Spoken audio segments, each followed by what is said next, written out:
Hi, this is Carl, also known as Zarepath in the custom magic community. And today I've got a guest with me. Kayiu, would you like to introduce yourself? Hello, I'm Kayiu. I'm another member of the custom magic community, and I usually just make videos about the various custom formats that exist. Yeah, so today we're going to take a look at some custom cards specifically for a set that is rotating into a custom format. So the set is Secrets of the River Cities by Zangy in the custom magic community.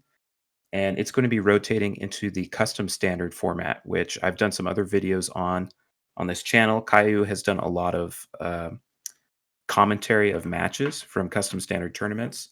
It's a format we Mhm. both play, I don't know, a fair amount.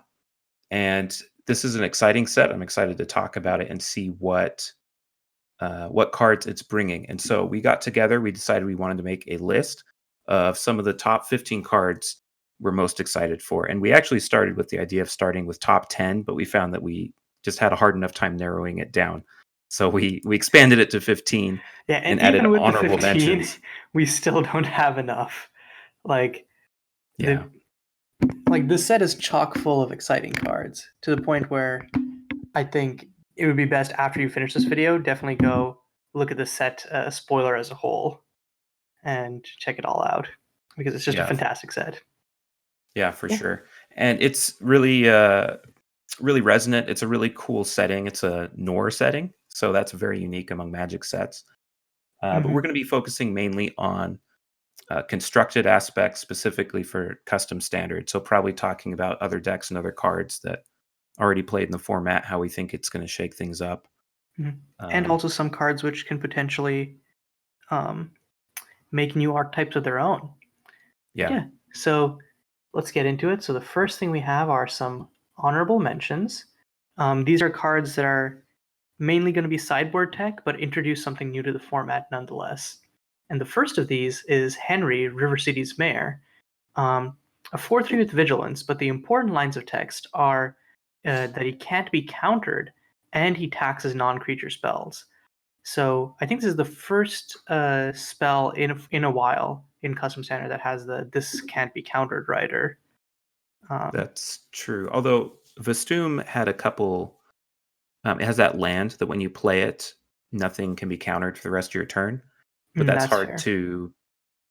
Like I mean, that only works sequence. for one turn. hmm Yeah, And there are lots of times where like unless you're like a fast combo deck, you're likely gonna need to like play out your lands at some point. yeah. So and the non-creature tax is also super relevant. We don't have any storm-like decks so far, but then I think with lots of the tempo-y decks that the crimes mechanics supports, just taxing non-creatures will be pretty useful to stymie that, I think. I think the deck that I'm most excited for this to be in is some kind of green-white stompy aggro deck, because the real bane of aggro decks isn't other creatures, it's board wipes. And giving yourself even just one more turn against a Wrath of Mod or a Vibrant Rapture or some of the other board wipes in the format can go a really long way, I think. hmm For sure. The next card we have in honorable mentions is Memory Hostage. And Memory Hostage is a black card. It's a Memoricide or Lost Legacy variant. So it's just like Lost Legacy from Kaladesh, except you can hit artifacts if you want, which is pretty relevant in our format because we have several sets that have very powerful artifacts that you're going to want to get rid of, like Eon Overwatch or I don't know, Mecha Dragon and some decks like Full Auto. hmm So you play it, you choose a non-land card name, and you get it out of their graveyard, hand, and library. And the relevant thing here that gives it an extra boost of powers, you can get it from their hand as well. So there's basically no zone that you can't get the card from. Unless, of And course, if they you, already resolved it. But that's what that's we true. have Banish for. Yeah, exactly. And I think, yeah, And since Memoricide rotated out, this is the first card which provides us with this kind of effect. I'm not sure where it would be used or like where it's needed because, like you said, we don't have a lot of really combo focused decks. Mhm. A lot of the strong decks right now have a lot of redundancy, but I see a lot of tools for those kinds of combos and decks to exist. There are some combo decks that are very powerful. One deck that's doing well in the most recent tournament has a combo with Travel Together and Soul of New Allures, Mhm. and Woopip Bruiser, Woopip something. I forget the name. Chef. Woopip Chief. Chef. Not a chief, but a chef. Another valuable role in the Woopip Society.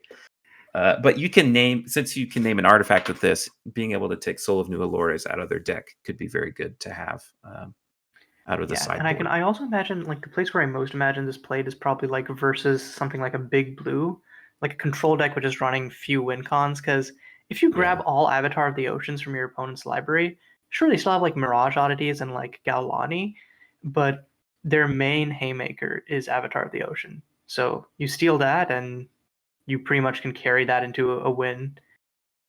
Yeah. Or take Oddity if you have no way of dealing with it or erasing it, because that's a little harder to remove. Oh But yeah, for Avatar sure. has the big ETB value.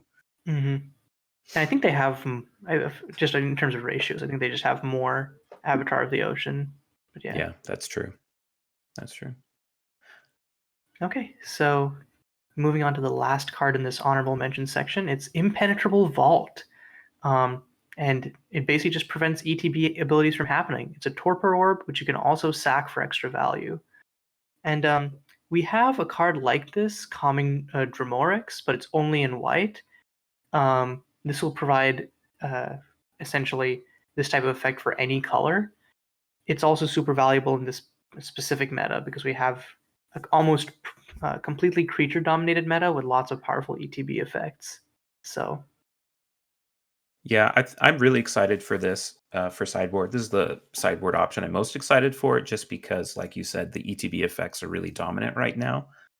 And while in the latest tournaments, there's other decks that are obviously doing well against them, it is just a trend that a lot of the most powerful creatures tend to have these strong ETBs. And I love this as a sideboard option because it forces those decks to have alternate game plans. And maybe we'll see creature suites that are more about their body and what they do on the battlefield as opposed to, you know, abusing their ETB effect with yeah, blinking or with copying it with Witch or yeah, things like just that. glorified spells attached to a clock Right. essentially.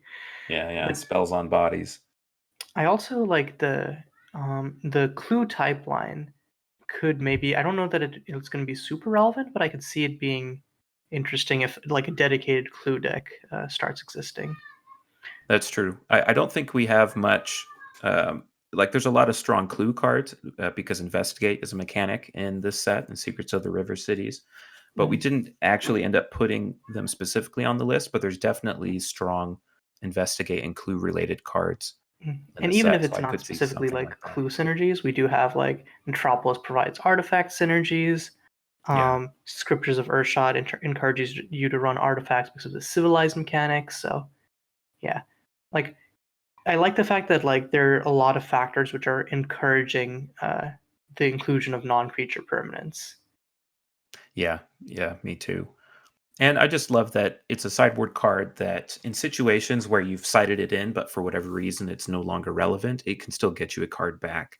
And maybe there's some decks as a meta call you want to put this in the main deck if you really care about artifacts for some reason and you're okay with, this sometimes being dead, but other times just winning you game one. Mhm. So that's potential. Yeah, I think it would be a little bit more mainboardable if it drew the card on ETB, like That's it true. can. It's probably honestly not going to be good for main board, but I'm just excited that you can get a card from it if Mm, things don't work out. for sure, for sure. Well, Oh, should we go on to our top 15 cards? for sure. And I All think right. you're going to introduce this one. Yep. Number 15 is Search the Unknown. So, Search the Unknown is very splashy green rare sorcery that tutors for a creature of CMC X or less. So, it's a lot like, what's that? Green Sun Zenith. That's what it's called. Green Sun Zenith, except it costs one extra green. And Mhm. it also has a mechanic that's specific to Secrets of the River Cities, which is Undercover. And it's an interesting mechanic because it's like reverse morph in some ways. You cast the morph first, and if your morph leaves the battlefield, then this spell is exiled face down and you can cast it from that zone, but they don't know what you've got in that zone. So there's a little bit of mind games there, and a lot of potential for, I don't know, getting some value out of spells you normally otherwise wouldn't. In this case, the exciting thing about the spell is not the undercover mechanic. That's what I think anyway. It's definitely the creature tutor aspect. We don't have creature tutors right now in custom standard. I think we might have a specific one for creatures with dash or haste. I think Vistum had that, Mhm. but that's not that great. Like that just doesn't do very much for the format. But I have to believe that this is a card that could be abused in some way. If there's some creature-based combo in the format, this could be a good tool for finding it. Mhm. Or if you have a nice utility creature toolbox with different, ETBs or other just solid effects or abilities on the creatures, maybe that sees play there. Yeah, and I think we have like a good enough ramp suite that paying 2 extra for any creature in your deck is not that much of a hindrance. Like there are some matchups where obviously like you need to like land on curve, but I think that this will end up being like I think pretty integral in deck building in that I definitely think there are some cards in our meta right now where it's like you don't really want to run them as a 4 of, but you run them as a 4 of because like you want to see a copy. Um, with Search the Unknown, I think you can run instead copies of Search the Unknown, and then it acts as extra copies of that specific card or anything else you might need. Yeah, and it would kind of have to go in a slower deck too, because 2 mana is quite the tax on finding a creature. Mhm. But yeah, I think particularly if there's some combo, I think it could see some play. Mm. Or if we get more hate bears in future sets, I could see like because we currently do have a containment priest and Henry, and if we get to round that out, I could see like a green white hate bears list actually shaping up quite nicely with this. There's also what's the white one from Vastum that you can name a card, they can't cast Oh, it Runic after. Sealer. Yeah, yeah, yeah. Runic Sealer. That's a So really there good might hate already be bear. kind of a shell for that already. Yeah. Yeah, maybe there is. Okay, so ready to move on? Yeah. Okay, so at number 14, we have Inhibit. So it's essentially a return target spell to its owner's hand, you gain 3 life. So it's a weird white counterspell. And we've had this in custom standard before, or at least a similar card called Divert Aggression. It was the same card except it could hit creatures on the battlefield, and it cost a blue. However, even though this can't hit resolved cards, only costing white is super huge because it doesn't restrict you to that like existing control. Like because blue is already has access to good counter magic. In our format, white is already one of the best sideboard colors. It just didn't have a good way to interact with the stack. Now it has a card which interacts with the stack, so it's like even better.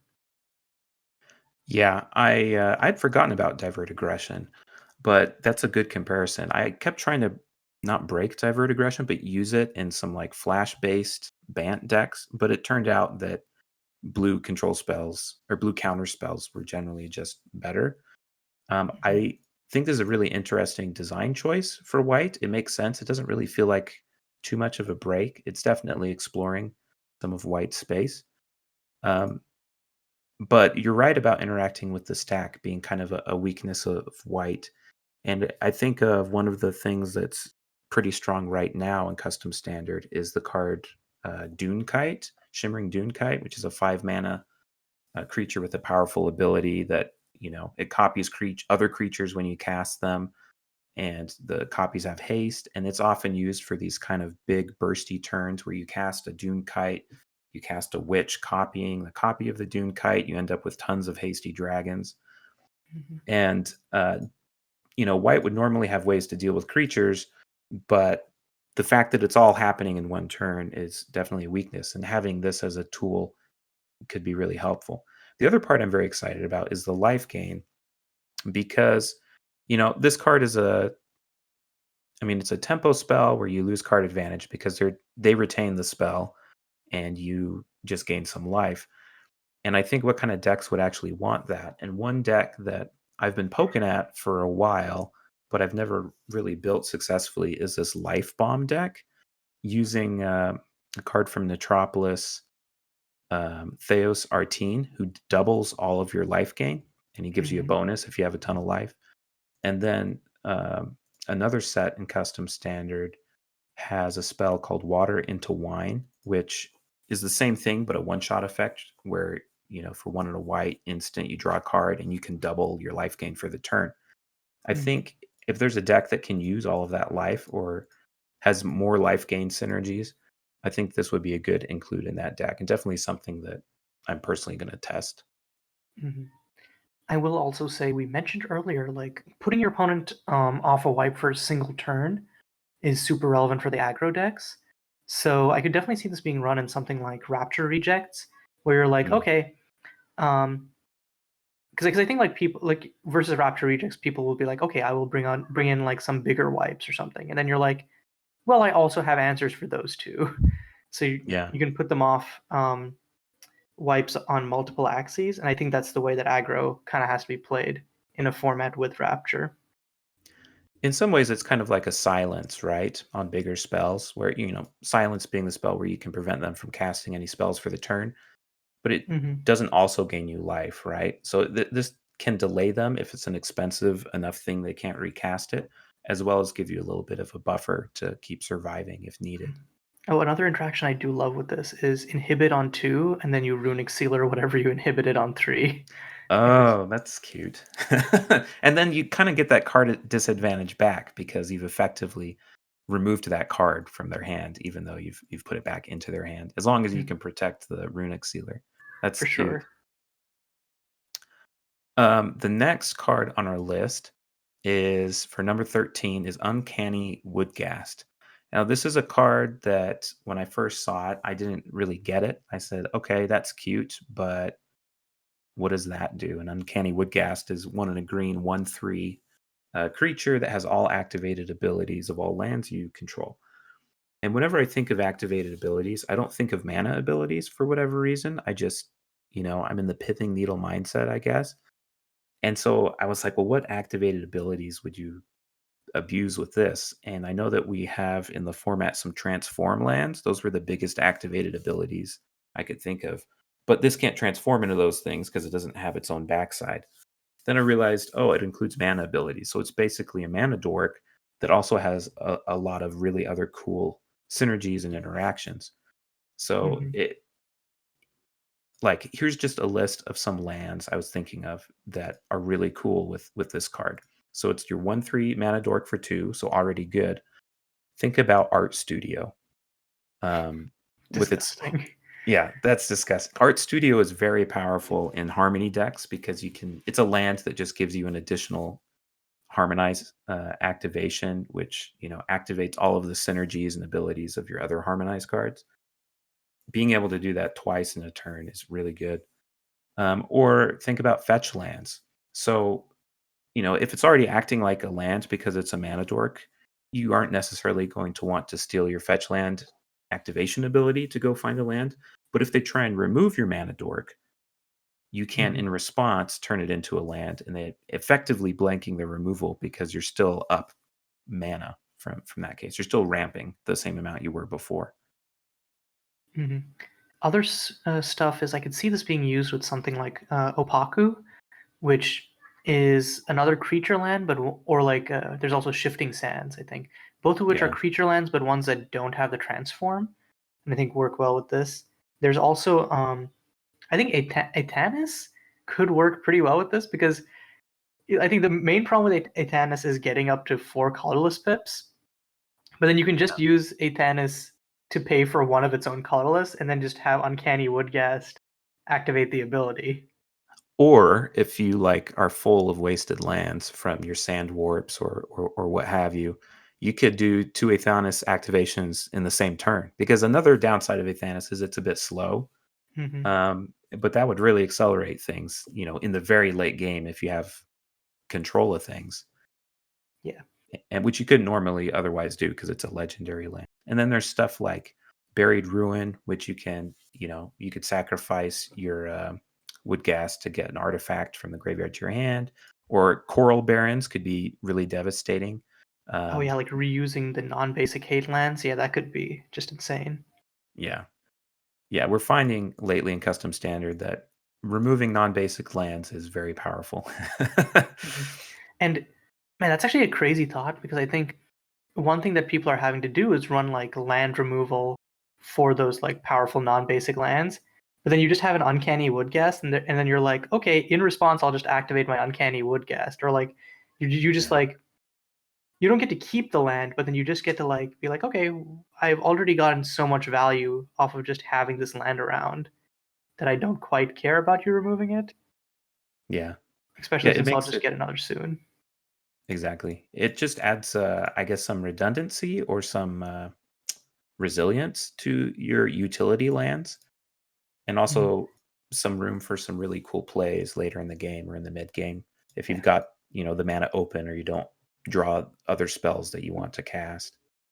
Mhm. Basically, the floor is solidly good, and the Yeah. ceiling is just in outer space. Yeah, the ceiling is quite strong. So I definitely I think that's going to be in the harmonized decks, and I think it's going to be in any green deck that wants to ramp. It just interacts really well with a lot of the Oh yeah, like I lands think I that we think have. Humble Shepherd is definitely like having two bodies is nice for Soul of New Allures, but I can definitely see like a split of this with Humble Shepherd as the new mana dork of choice, especially Yeah, since because it just blocks better. it does block better, and just having more art studios is bonkers for that deck. Hmm. Okay, so the next card, number 12 on our list, is Liliana, Femme Fatale. So first Planeswalker on this list. Um, her +1 reads essentially create a black cat, 1/1 black zombie cat, which makes your opponent discard a card at random when it dies.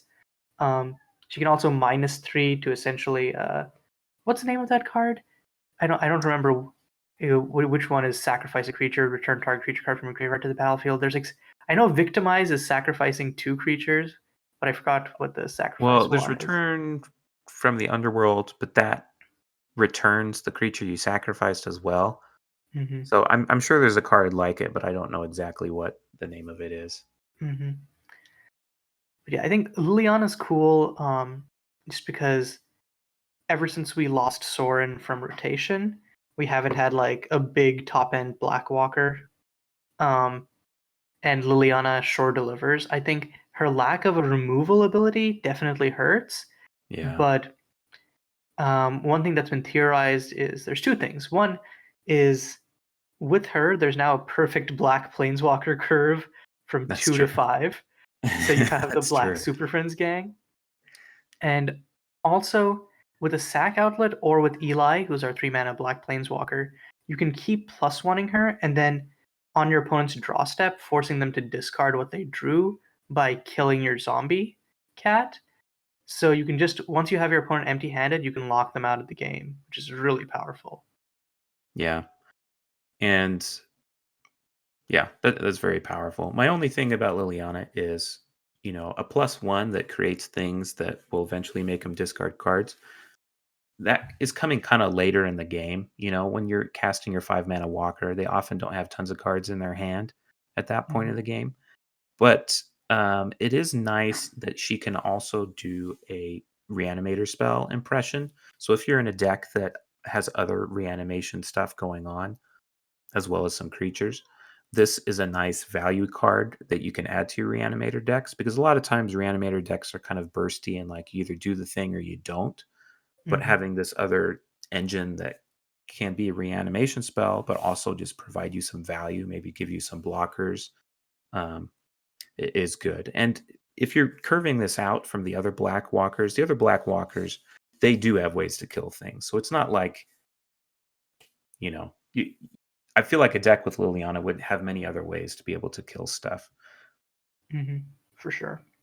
But yeah, kind of synergy dependent, and the lock is very promising. That's exactly what black decks want to do, Mhm. not let your We had a opponent draw similar cards. lock um, with, but it was a 3 card lock with tradition, toxic scrap heap, and currency. This one Yeah, feels like a lot more achievable. yeah, it does. And they're on +1s also, so you can march to your ultimate while you're doing it Hmm. without using mana, which the the currency lock required you to, I think, spend 4 mana each time. Oh yeah. Yeah. It also dealt 2 damage to them each turn though, because of Toxic Crap Heap's ETP. That's true. Though I suspect you can find a way to win if you've locked them out of drawing cards. Oh yeah, and you'll just draw into another walker, and then I suspect even if you're having to keep +1ing these walkers, let's say you have a Foog or a Sick Nick, you can just kill them real quick. Yeah. The Evil League of Evil. The Evil League of Evil might be a deck. Yeah. It's like this. Oh, if only we had more, we could have the Sinister Six up in here. The Sinister Six. Oh, that is good. For now, it's just the Fearsome Four, I guess. Fearsome 4. Well, this would be 2, 3, 4. Yeah, that'd be number 4. Shall we go on to number 11? Yep.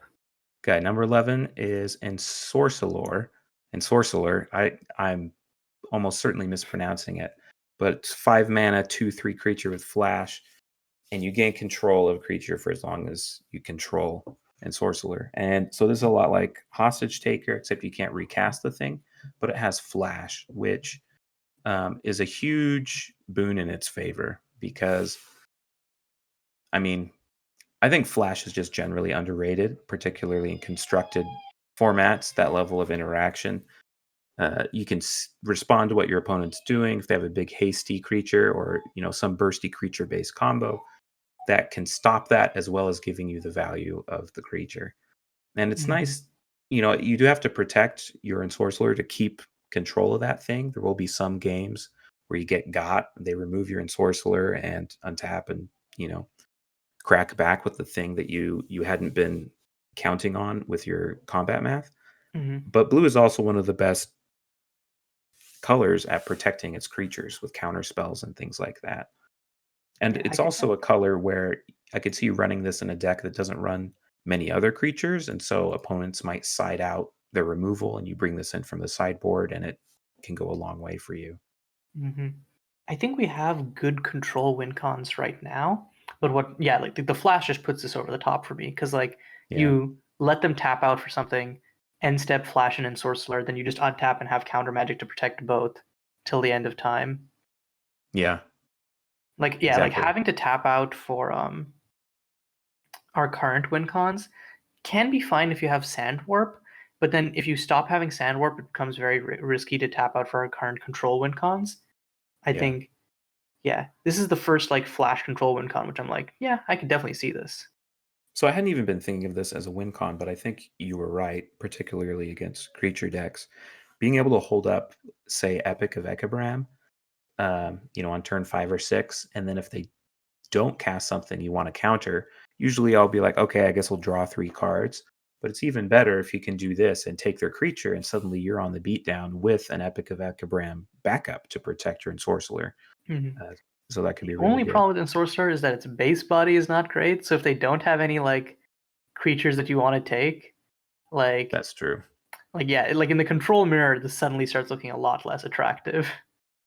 Yeah, that's why I kind of prefer this in the side as opposed to other control finisher variants. But definitely strong and very swingy. For sure. Okay, next up at number 11, we have Detective's Ploy. So it's 3 mana for counter target spell unless its controller pays 2, Investigate. So I think this card is going to be amazing in tempo-y decks because I think for control decks, our mid-rangey decks can ramp up very quickly. And if you're in a control deck, you're not going to be winning the game that fast, and you want to have relevant answers at all points in the game. So I think I could see this being played in control, but I think where it's really going to shine is in something like tempo, where you don't care about it being dead in the late game because you don't want them to get to the late game. And of course, the important part is the investigate, because a counterspell which also draws you a card, just insane. I don't think we've I looked it up, and the only counterspell which has investigate is a 5 mana rare. Yeah. So. And I actually don't know if this would be good in tempo, because I feel like tempo you're not really itching to spend 2 of your mana to draw a card. I think you would much rather have a spell pierce or an essence scatter or even like a moderator's discretion, or just those cheaper 2 mana counter spells that don't necessarily give you value, but um, allow you to cast a creature or a threat and hold up counter magic the same turn. I am very excited for this in Drago based control, though. It reminds me a lot of the old counterspell from Janata that had the focus mechanic, which was basically just kicker, but only for drawing cards. It was one in a blue counter unless they pay 2, but you Oh, could this is basically the same because when you pay, right, you essentially are going to be paying 5 to just draw a card. but you can split it up, which is invaluable in control, so that Mhm. you can get you can crack your clue the same turn that you counter their threat, Mhm. or you can crack your clue the same turn that you destroy something, or you've done a board wipe. Um, Yeah. being I able to was also split your just mana talking like about that is really good. there are definitely turns where that deck would basically just cycle their Mystic Rebuttals when it was no longer relevant. Yeah, Um, this basically because it investigates regardless of whether or not you counter something, you counter that spell in question. yeah. So, And I think early in the game, it's basically just a counter spell in the first 4 turns of the game, and mhm, then after that, it often is. And the thing I love about Investigate is that you can crack the clue on their turn.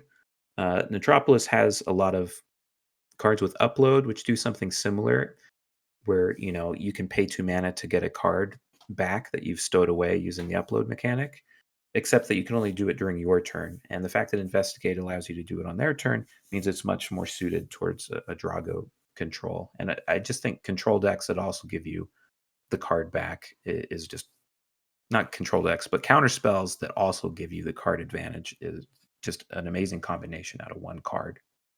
for sure. Um, Next on the list, we have Conspicuous Homicide.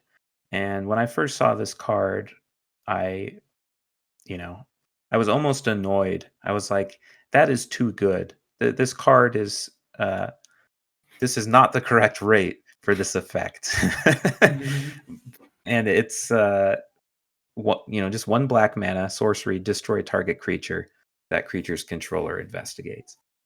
When I've started thinking about when and how I'd use this, I feel like it's definitely a lot more fair than I originally thought. But mhm, I just mentioned that reaction to show how strong a tempo hit this card could be in a black based aggro deck, or maybe a blue black aggro deck. Being able to destroy a creature for 1 mana is just really really good. yeah, Um, and you're like, "Oh, you're gonna have an extra card? That's cute. You think you're gonna get to untap, and then you just kill them." yeah, yeah. You either just kill them, or you are fine with them spending their mana to get the card back instead of playing a meaty mid range blocker or something like that. Mhm, There's a lot of blue and black based tempo decks. I'm kind of excited to do a blue black tempo deck with this upcoming rotation that really puts pressure on their mana, and this would mhm, be one way to do that. Is you want to make this card a card disadvantage for me, you have to spend time and mana to do it. And meanwhile, I'll be hitting you in the face. The one thing about this spell is that, like I've mentioned earlier, right now it's a very creature based meta with ETB value. So, like, every creature that enters play does something before you can remove it. And creature removal just hasn't been as good in the format. Now, we have other cards in the set, like we mentioned, Impenetrable Vault, other kind of forces exerting on the format from this set that may change that dramatically. But I'm curious where this card ends up. Is this going to be something that would be very powerful in other formats, but not in this one? Or is the format going to warp to removal being good again and this being one of the best? for sure. Okay, so next up on number 8, we have Detective's Gambit. It's a 5 mana sorcery which draws 2 cards, and then you can either choose to cast a non creature card with converted mana cost 4 or less, or you can draw another 2 cards. So I think this is really attractive for a host of decks. Um, I could see playing this in control despite it being sorcery speed for mid range for sure, but it just generates so much card advantage, but also um, can put you up on tempo if you have something that you immediately want to play. Like if you need a dig for a wipe, like a Wrath of Mod or like a removal spell, you can just dig for it. If you find it, just immediately cast it, or you can dig further. Like 4 cards for 5 mana is pretty damn good. Yeah. I'm interested in this for tap out control. Like you said, looking for walkers or board wipes is really good. I know there's been so many games where I've cast the equivalent of a Sphinx's Revelation from that format, just some big spell you cast at the end of their turn. I'm drawing 10 cards because I have to find a board wipe. There's one specific card you need to find. And you wish you didn't have to spend all those cards, but the board wipe is so important. You have to spend all that mana to find it. The thing I love about this is you can dig a little bit, and then if you find it, choose to cast it instead of spending your whole turn drawing 4 cards. Oh, I found it, but I have to wait another turn to cast it, and that turn can be the difference between dying or not. Mm-hmm. And I mean, it's just tidings as the base mode, which has always been really strong. Mm-hmm. And I think the tempo is, we say it's a tempo play, but you're still drawing 2 cards on top of casting one of those cards. So it's not like you're making a big sacrifice to dig a bit and then cast one of your other spells. Yeah, for sure. You don't even have to cast one of the cards you drew. Like, is the Yeah. interesting part. So if you if you have something in hand that you already want to play, you can be like, okay, I'll just do both. Yeah, For then it's just a 1 mana draw 2, right? which is insane. Yeah. But yeah, forgot that you could use this with walkers. Yeah, but just going back to the wipe thing, what I like is that I think this might, because Vibrant Raptor has been like the wipe of choice Oh, that's for true. decks because of how scalable it is. Casting it for X=1 is devastating against tokens. I think decks with the Detective's Gambit may actually be incentivized to run different wipes like Wrath of Mod, Imperial Brutality instead, so that they can actually cast those wipes off of Detective's Gambit. And I think that'll create an interesting tension. Yeah, for sure. I'm really interested to see what comes out of this card. So next at number 7, we have cheated and we have put a bunch of cards instead of one, and we're calling it the 8-rack gang. And Mm-hmm. it's 3 cards from this set from Secrets of the River Cities, all based around where is it? Liturgy of Liliana. Mm-hmm. Yeah, Liturgy of Liliana, which is a rack variant. Whenever they discard a card, they lose 2 life. So like Migrim or Migrim, however that's pronounced. But Mm-hmm. also it's a gosh, what's the card?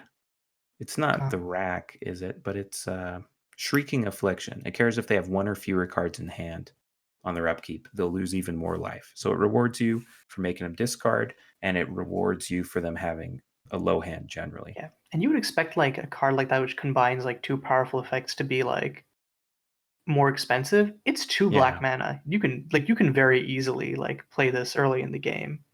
Yeah, very easily. And, I say it's the 8-rack package because Metropolis already has one of the other racks, which is Shrieking Affliction. That's already in the format, reprinted from the official Magic card, right? Mm-hmm. Where it has the same thing as the second part of this enchantment, except it deals 3 damage instead of 2, and it only costs 1 mana. So you can, turn 1, Shrieking Affliction, turn 2, Liturgy of Liliana, and then just start casting all your other things to get rid of their hand, and Mm-hmm. it'd be a world of pain. Yeah, speaking of So other things, I think yeah, that's what these other exactly. 2 creatures are for. Yeah, and so one that I identified, maybe this will see play, maybe it won't, but I'm going to try it at least, is Hound of Rounded Corners. The fact that you can cast this on turn 1 before you cast your Liturgy on turn 2, and it's going to get past their early blockers because of its menace. It's going to get some of that damage in, and then when it starts to become irrelevant to the board, you just crack it to make him discard a card. Or if you really want to get them to the threshold of 1 or fewer cards in hand, maybe you start cracking it earlier rather than later in conjunction with some other hand discard spells. So I see this as a good way to get some damage in and then lower their hand size. A lot of the other 1 mana black hand attack cards are more situational, and I love that this one is not situational. It's something you can 4 of in this deck and rely on. Mm-hmm. And then the third card is Laura Blackmailer, which also 2 black. So obviously, if you're doing this strategy, you are very committed to black. You're probably mono black. And it's a 2/1 that when it enters the battlefield, they discard a card. So it's a Ravenous Rats, or not Ravenous Rats. What's it called? No, maybe it is Ravenous Rats. Except it has 2 power instead of 1, which goes a very long way if you are being aggressive. That's twice as much damage that you're dealing to them a turn, as opposed to if you were to just cast a normal Rats card, which I think is very powerful, especially if you're already also pinging them with either Shrieking Affliction or Liturgy of Liliana. Mm-hmm. And I think I could see like a marriage of the previously theorized like Walker's deck and this. Like I think like Sicknick acts as like a targeted discard spell. Eli deals with stuff on the board, but is probably like the least needed. And then Foog has targeted discard on his +1. Liliana creates stuff that discards, so that you just kind of have this early aggressive start, and then you top out with like these powerful cards which continue to put pressure on your opponent's hand. So Yeah, and I mean, when I build this deck, I'm probably also going to be tempted to use a Lazaire's Altar, that enchantment that everyone says is awful, or they think it's amazing, and it's very situational. It's very difficult to evaluate.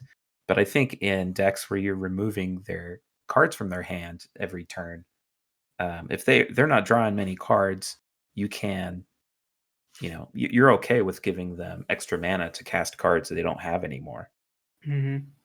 And in fact, if you have like more than 2 discard effects and you're like close to killing them, you can just kind of start pointing it at them and drain. Like it's Yeah. like, okay, I'll I'll drain you for 3 this turn. Have fun. Yeah, it's the same with Sick Nick, actually, because Sick Nick you can use as just a one-off, targeted discard spell, or you can actually use the +1 to put a card in their hand to bob them and hit their life total, and then use one of your other hand discard effects that otherwise you wouldn't have even used. Mm-hmm. And So then yeah, and very Liturgy of exciting. Liliana makes it so that it's not just taking cards out of their hand, you're also just boinking them for 2. Yeah, yeah, that's true. That's true. So yeah, just generally all around, lots of exciting things to be, or lots of things to be excited for the 8-rack archetype. Yeah, definitely. Okay, so next up, we have Ameret, Hope of Night. So this is the other planeswalker on this list. 4 mana for 4 loyalty walker. +1 can create a red and white cleric token with lifelink and haste.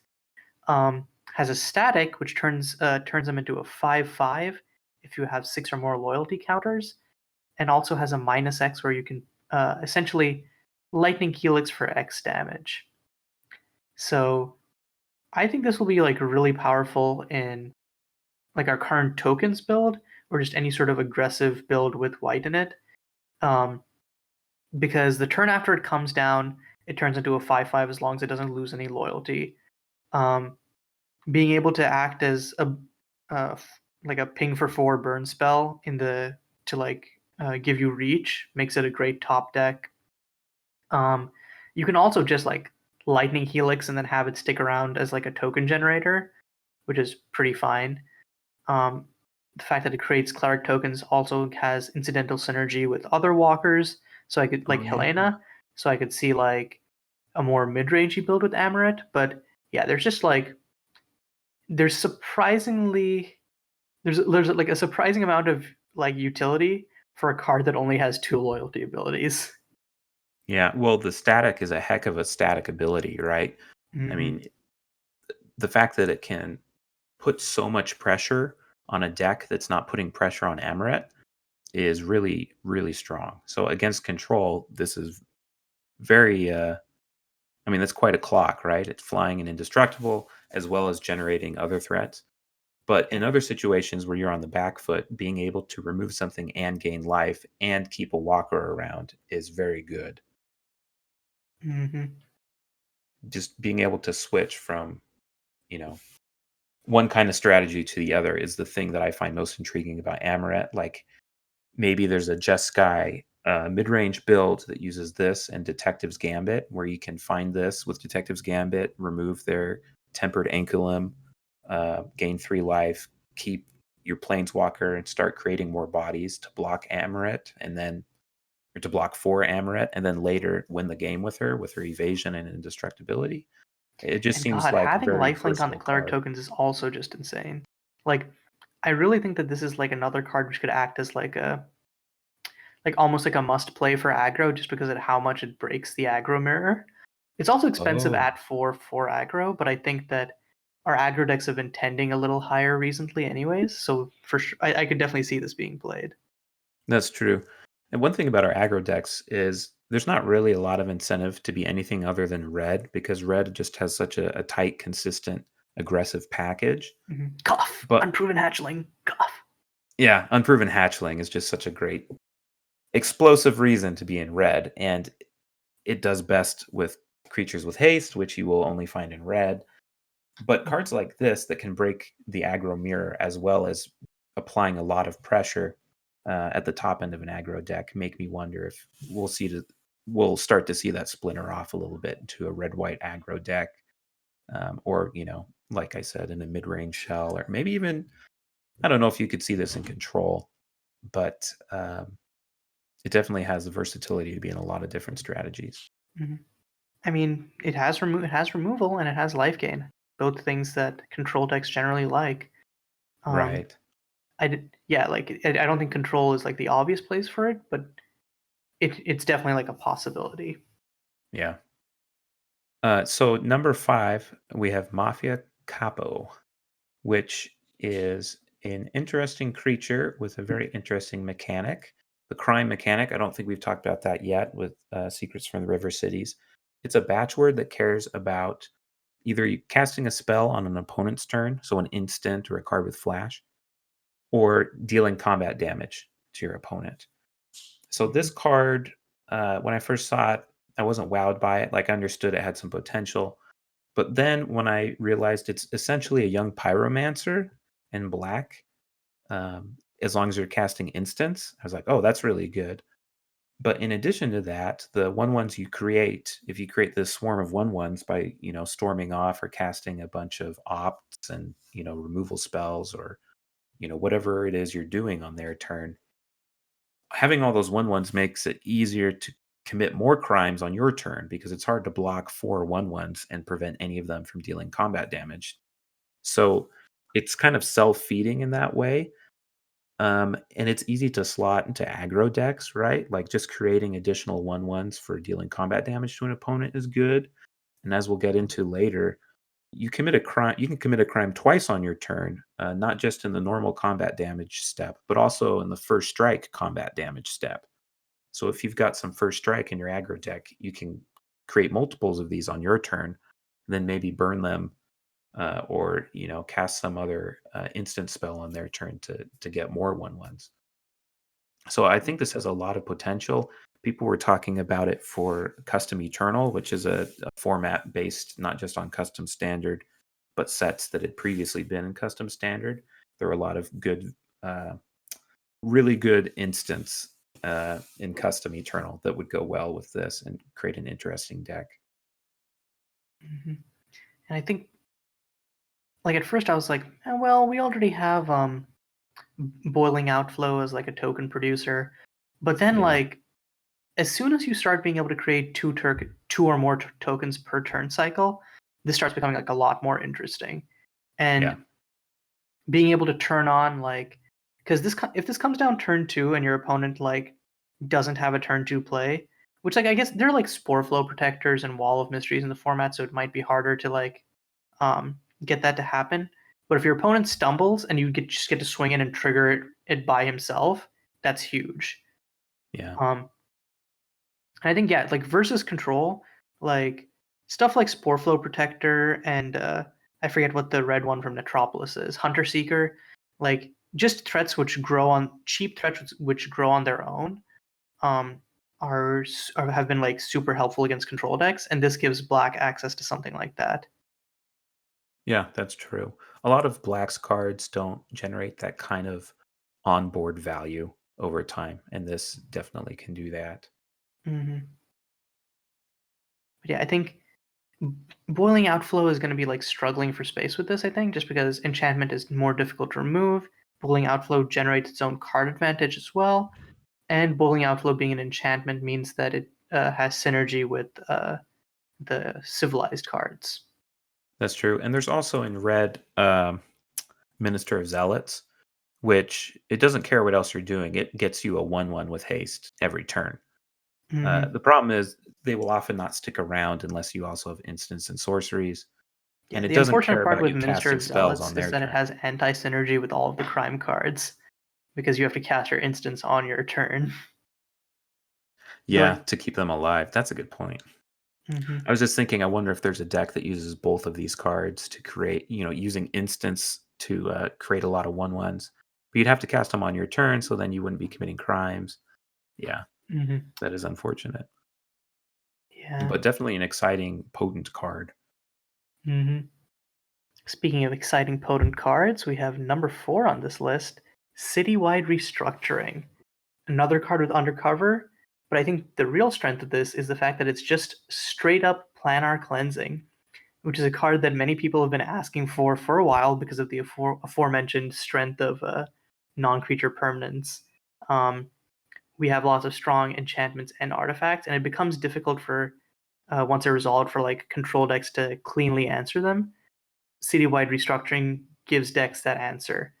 Um, Another reason that I really like Citywide Restructuring is that I think with the advent of Vibrant Rapture, control decks have been heavily influenced to go black because of the strength of the wipes in black. Black also now has Fall of Etanus, which is the only like the white has Wrath of Mod, but then they still get Fall of Etanus is the only like hard wipe that the format has.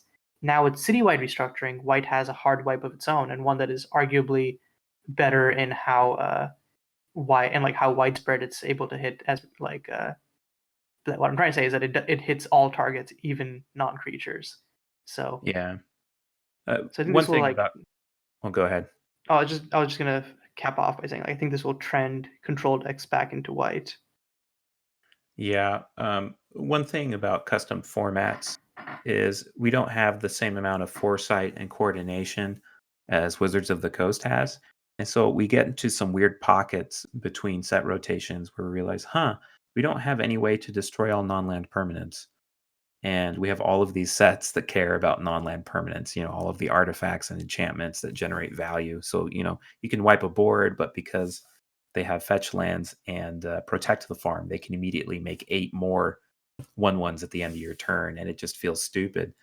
And the Soul of New Alora's combo deck, which does that, its main combo piece is a vehicle that never becomes a creature. So if you have creature based removal, you're not going to be able to stop their engine.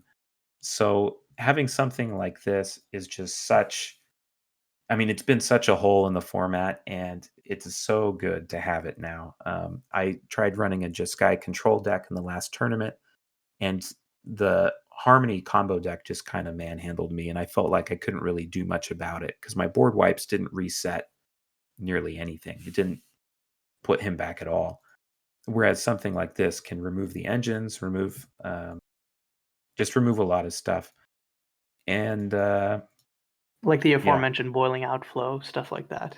yeah, boiling outflow, things like that. And it might make creature-based engines a little bit better. Creature-based engines as opposed to creature-based ETB stuff, Hmm. which I think will be good. So definitely excited for that. You ready for number 3? Yep, let's do it. Okay. So number 3, we cheated again, but it's Gotcha. yeah, gotcha again. So really, their 15 card list is more like 24, but really it's 15 cards. Here at number 3, we have 3 cards as one. Is the Burn Gang, and these are the crime-based burn cards.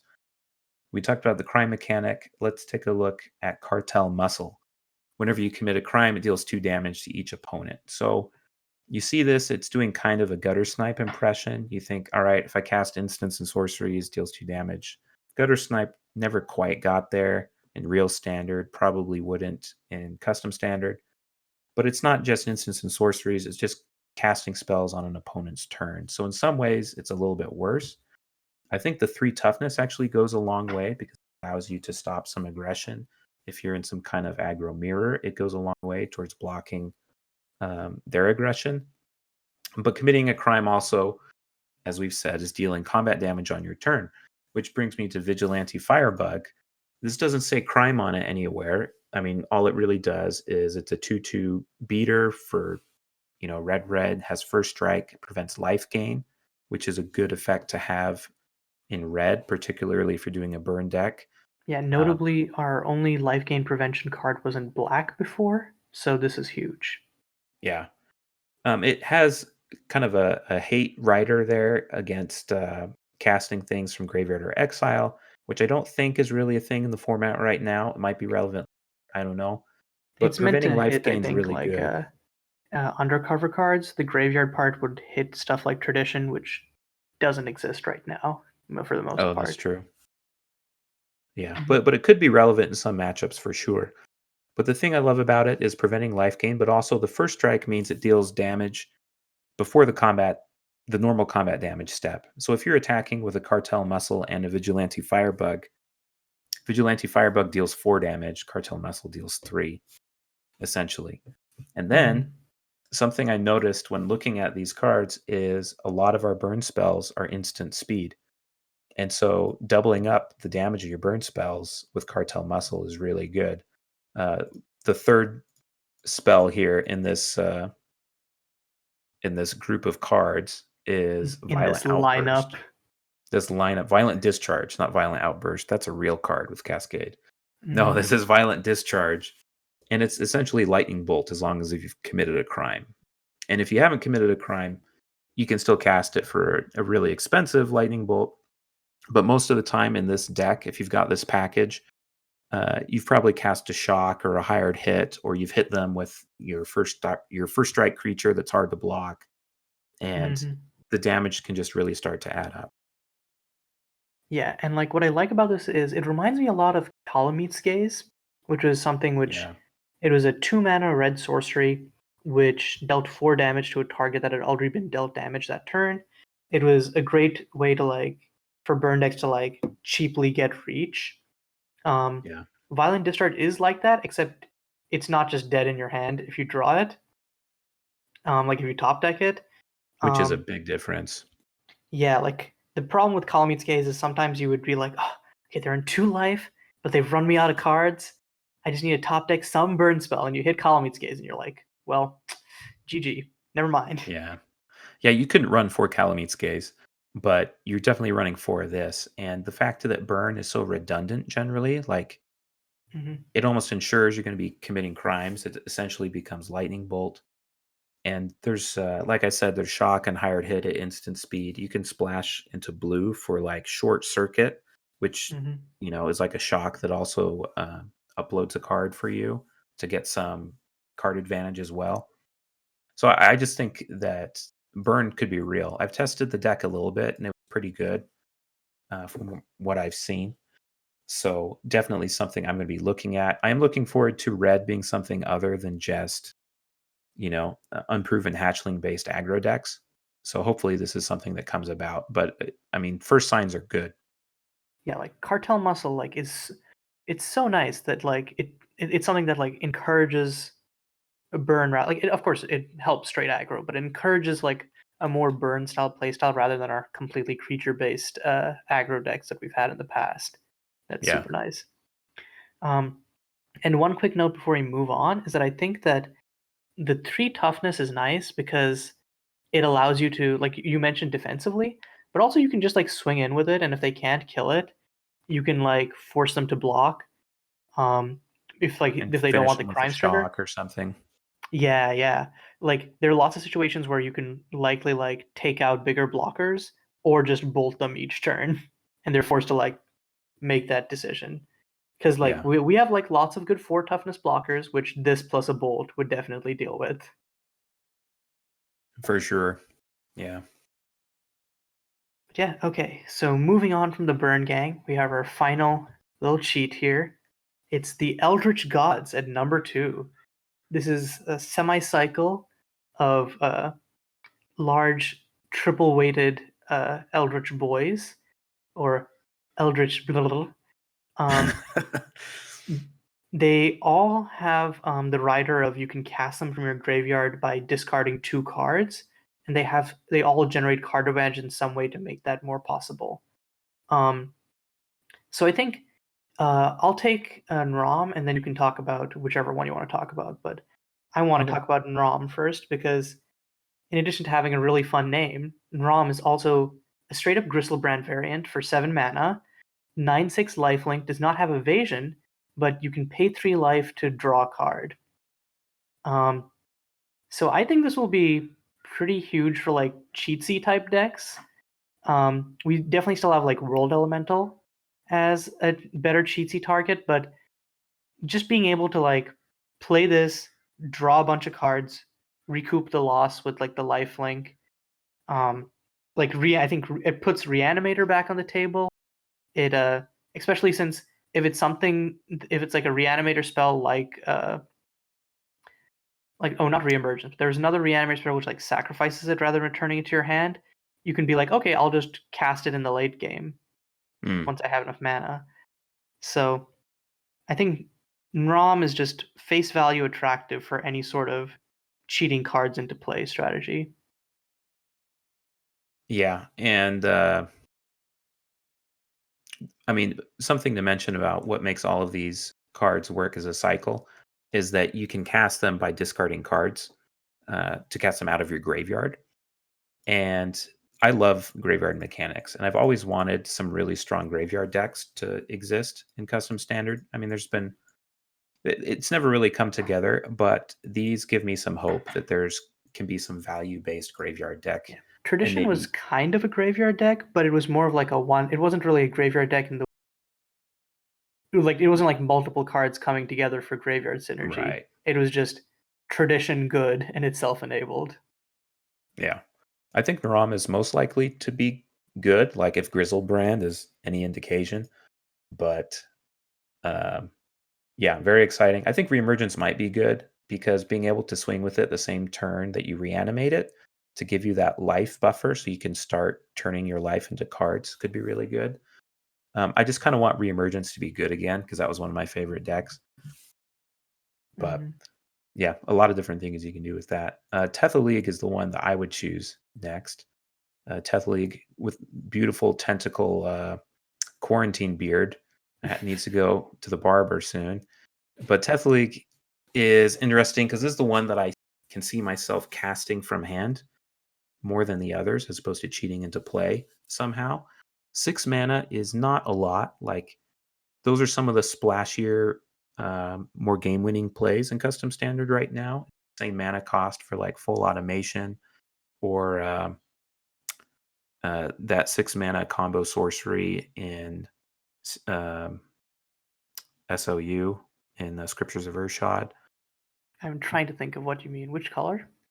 It's blue, 6 mana. It creates infinite turn combo if you have Ah, creatures Look with to the haste and future. evasion. Yeah. Look to the future, yeah. But the thing about this is if they remove it immediately, you probably get a card from that because they're casting a non-creature spell and it has evasion. One thing Mm-hmm. with control finishers is you want them to be able to get past stupid token generators like, aforementioned boiling outflow or things like that. And being able to give you value from all of the other things control decks like to do, such as casting non-creature cards, giving it, the permanent resilience of being able to recast it from your graveyard if they destroy it is quite good. So I see this as being potential finisher for control decks. Yeah, I could, and like I think Big Blue is looking at this and it's like, Oh yum. yeah. Like definitely like a split of this and Avatar of the Ocean. Just because Yeah. it's also can't be blocked. It also generates card advantage for you. And unlike Avatar of the Ocean, is recursive. So Yeah. Avatar's pretty good, but the recursion I think pushes this over the edge for me. Yep. And the final card in this cycle is Rula the Aberrant. 5 mana for a 6/6 trample, already looking good for Stompy. But it also returns a random card from your graveyard to your hand at the beginning of your end step. So even more graveyard-based value shenanigans. And I think this gets pretty crazy. I think if there's like a specific card you want to keep recasting, because like if you only have one card in your graveyard somehow, and you can just keep getting that back, I think this becomes Oh. pretty insane. Of course, So, you have to try not running fetch lands, but or you run a Sporeflow Protector or oh yeah, a Bull. What's it called? Sacrificial Bull. Sacrificial Bull, which are, you can exile stuff from your graveyard for value. You can kind of curate your graveyard to get back what you want. And if it's an instant or sorcery that will immediately go to your graveyard, huh? Hmm. You Like know, I I, could see I like some lied. weird like tempo-y control shell where you just keep recurring like counter magic, like Yeah. that. Like that could be disgusting. Yeah. I kind of lied. I said League is the one I see myself casting from hand most often, but I didn't realize this one's only 5 mana. A 5 mana 6/6 is nothing to sneeze at. Like you want to be doing a little bit more. You want some kind of ETB or other value. But this kind of is an ETB if it survives till the end of your hand, right? Hmm. Like, and people are already playing like Liminal Observer, which is just 4/4 for you draw a card each turn. This is Yeah. basically that, except it's like, I have stats. Yeah. Yeah. You eat liminal observers and you eat, I Like, think what most doesn't of all this the other eat? 5 mana creatures. We don't have creatures that big that are seeing play. Like Eon Overwatch is the biggest thing that's seeing play right now, and that's more for its ETB and its evasion, and it's a 5/5. Yep. Like, yeah, even like the biggest creatures we would see in custom standard just come from like stuff like Sporeflow, where like it grows big, but you Yeah. won't like naturally get anything as big as Rula, I think. Or Anku. Anku was seeing play in that Mercy pod Oh yeah, deck, that's her. but that's still kind of cheated into play a lot of the time. Yeah, like outside of like cheatsies, I think the biggest fair creature like that you're actually casting is like a 5/5. So I really want to play this card with, like I mentioned, Spore Flow and or Bull, but also with redistricting, which mills you 2 each turn Oh, that's really and good. could draw you into this. And then when you, yeah, yeah, I could see that. It's interesting, kind of the internal tension of if you cast this from your graveyard, you have to discard 2 cards as an additional cost to cast it. And because Hmm. it's 2 cards, even if your graveyard's empty, you're not sure which one you're going to get if it's random, Hmm. which I think is a fun design choice. Yeah, none of the others quite have that type of relationship between the recast clause and their card advantage mode. Yeah. And I think Well, one final thing that Rula could be cool for is there's a card that we didn't have on our list, but is still very strong regardless. Fox Agency Operator. It's a 3/3 for 4, and whenever a creature you control deals combat damage to an opponent, you get to investigate. So, with Rula being as big as she is, I think you can just swing in with her, pretty much guaranteed to always hit them, and then you can just generate card advantage relentlessly that way. So I think yeah. the other way that people are thinking of Fox Agency Operator is like going wide with tokens, but I think because of like its Fox Agency's like buffing ability, I think its best place is in Stompy with something with like Arula. Which has trample, notably. So it's more likely to hit face even through creatures. Hmm. The other thing I was going to say is League actually also kind of has a neat synergy with the reanimation rider in that if you're casting non-creature spells, you're getting cards that you're more likely going to be willing to discard to recur him, Hmm. it, whatever, the elder horror that is League. Hmm. Well, are we ready to move on to number one?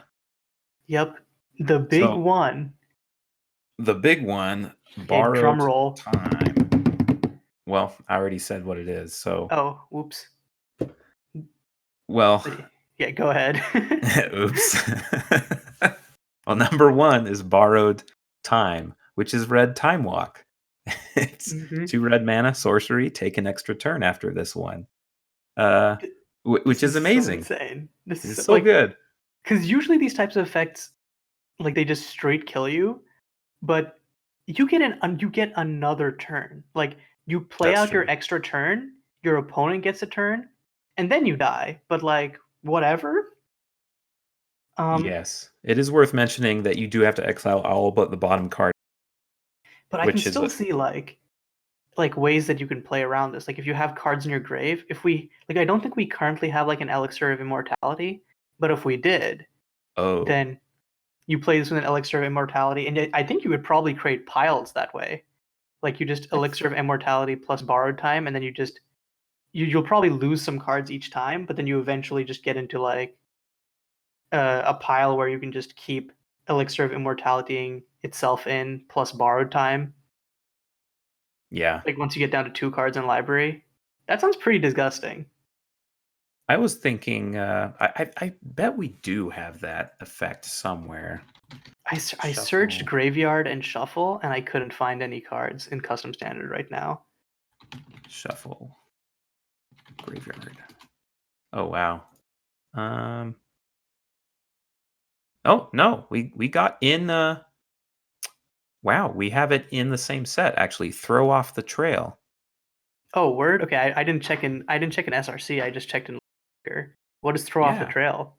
So throw off the trail. 2 in a blue. Instant.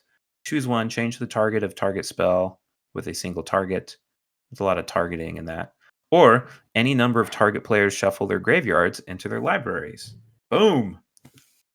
Okay, the problem then becomes though, how do you shuffle itself in? Oh, that's fair. Like Well, like I the shuffle itself thing, you only really need it for if you're gonna like create piles, I guess. But yeah. with but yeah, shuffling your graveyard into your library, you can just use it as a free time walk. Yeah, that'll just give you extra time to Mhm. use it as a time walk, right? Alternatively, there's the card Deep Net from Metropolis, which, um, it has its constraints, one of which is you have to skip your draw step. It gives you a lot of card advantage through the Wait, it upload allowed you to mechanic. skip your draw step? I Yeah, missed that. it skips your draw step, and Oh yeah, so duh. But then, you can just use it with borrowed time and like never die. and never die, right? I mean, You're not. as long as they don't have removal for deep net. But I think if you're doing shenanigans, you're probably gonna have some counter magic up as well to protect your toys. Yeah, maybe. Or you're ridiculous all-in deck builder like me, who just wants to go off once. Yeah. But yeah, deep net could also help you dig to find it. And what I really want to do is find some way to not only cast it, but recur it every turn somehow. If there's some way that you can get infinite turns with this, because an interesting thing about this spell is it does not exile itself, which almost all extra turn spells do these days. Um, Yeah. the reason Be- being you're going to lose after your extra turn because you will have no cards left. So why does it need to exile itself? yeah, but if you can recur it, man, if only you could cast if we had like a Vidalcan Orrery, then you could probably use and like if you could get no other cards in your graveyard, you just Rula plus borrowed time. No wait, that doesn't work because you end up drawing. Hmm. Oh, Rula could get No, you but the you card have to each stop turn. yourself from drawing. Yeah, you have to recur it and stop yourself from drawing. So Deep Net, Rula, and uh, and Borrowed Time Mm-hmm. could give you Jund infinite infinite turns. turns, baby. Yeah, you just have to also be cleaning out your graveyard, and you Mm. will have no other way to get cards. But like, whatever. Yeah. Oh, another card that works well with Rula is Tradition, because you can choose which non-land card to play from your graveyard. Hmm. Maybe this is a real deck, like a weird like grindy mid range deck. You have like these card advantage enchantments and like because like Yeah, Sporeful Protector and Sackable are both good on their own. they You are. probably just like what throw in like some of the other like classic mid-range pieces, and then you just have borrowed time as like this crazy combo finish. Well, maybe. I don't know, maybe. I mean, because also there are gonna be turns where it's like, I got them in 2 swings, and I will win the game. And Mhm. borrowed time is great there too, like, you don't have to have this combo finish Oh yeah, for you it. could just play like you just played fairly in like a red deck, and then you're like this is another card where it's like Vibrant Rapture. Have fun with that. Yeah. Yeah, I wonder if you could even just play this in an aggro red deck. Probably not, like, there's probably reasons it's not a great play, but it's like those extra combat step spells that red sometimes gets, except for 2 mana, Hmm. as long as you're okay with losing the game the following turn. Hmm. But there's Yeah. definitely those turns on turn 3, 4, or 5 where you know that if you could crack one more time with the board that you have against the board that they have without them casting their board wipe or more removal or life gain, you've won the game. So Hmm. that is a little situational, but it's a situation that totally happens all the time. Yeah. It's a little bit sketchy, but I think that it could work for sure. Yeah. So definitely a card that wants to be broken, which is reason for me why it is the number one card to be excited for out of Secrets of the River Cities. Yeah, if you're a brewer, I think this is the first card on your list where you're like, okay, how can I crack this wide open? Yeah, for sure. So that has been our list. Thanks so much, Kayiu, for coming on, for doing this list together. No problem. This is a lot of fun. I'm likely going to be doing some more content for Custom Standard. Um, Maybe, depends what my schedule's like with the quarantine and everything. But there are also many other cards we didn't even look at. I might do other videos with some weird brews that I've been working on. And yeah, Yeah. um, Until then, I think we'll have a link to the full set spoiler for Secrets of the River Cities in the description, as well as the yes, link to the Discord server for Custom Standard. So be sure to check both of those out if you are not already part of the community. yeah, definitely check out Custom Standard. It's a very fun format. If you want to see some games from Custom Standard to get an idea of format is Kayiu's video channel, which I will also link below, has lots of commentated games from recent tournaments, not just from Custom Standard, but from other formats as well. MSEM2. What other formats have you done? MSCM2 and Primordial so far, but I'm going to be making content for Tumbled and Myriad soon. Yeah, I'm excited for Myriad. I need to build a deck for that format. Hmm. Yeah, I've just been waiting for like an excuse, like a tournament or something. Yeah, But yeah, yeah. All right. Well, thanks for watching, and I'll see you guys later. see ya.